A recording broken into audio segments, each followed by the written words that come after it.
The first part of this video was created to be used when we celebrated the 100th anniversary of Scouting at our troop dinner in 2010. In the 8 years since, we've continued to grow, now ranging between 90 and 110 boys. We took a record 77 scouts to summer camp at Resica Falls in 2015. A lot of new ripples have been started by a strong cadre of senior patrol leaders that have included Alex Krottinger, Greg Fry, Sam Hotchkiss, Tom Abraham, Charles Zwicker, Brian Wong, and Nate Rusick. We've had a lot more strong adults help out over the last 8 years too. Arland Hotchkiss organizes our high adventure trips, and he and Kevin McLemore work together with the boys on STEM badges. Mark Kruger helps Paul Tress with the first year boys. George Harris Jr., who was a scout in the troop himself, and whose dad George Sr. was our committee chair before Al Moffett, works with the boys to care for our equipment. Dave Mulvey stayed on after his boys both earned Eagle to teach classes and coach the boys. I'm well into my second generation of scouts.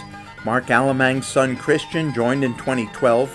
Peter Johnson's sons Peter and Griffin joined in 2013 and 14. It was their grandfather Pete who got our high adventure program started. George Harris's son Sam became our SPL in 2018, and Thomas and Connor Kohler's dad Brian was a scout in the troop in the 1990s. A major accomplishment for me was the new handicraft pavilion at Resica Falls. I got the project started in 2014 and led the fundraising effort for it.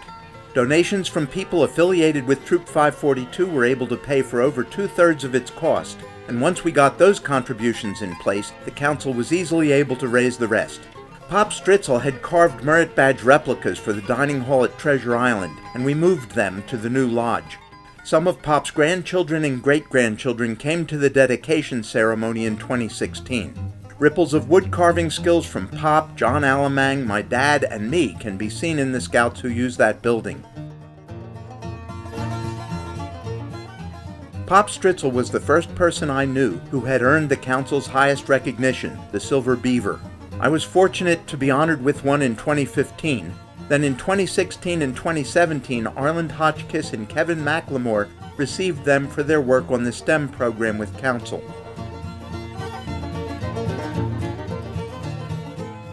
Another Silver Beaver recipient was our longtime committee chair Al Moffett, who we lost in 2016. And after a lot of thought, I decided to step aside as Scoutmaster and take on the committee chair position. That decision was a lot easier for me because we had the best possible Scoutmaster, John Schultz, ready to step in.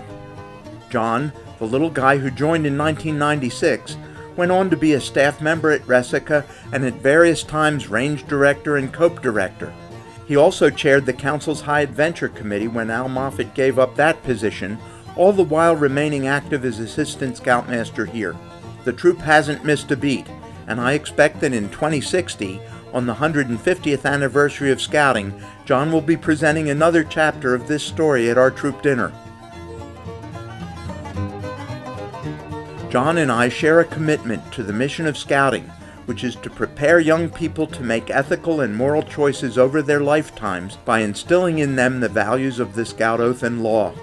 Together with the many other adult and youth leaders whose ripples still spread through Scouting, I believe we've been very successful in fulfilling that mission.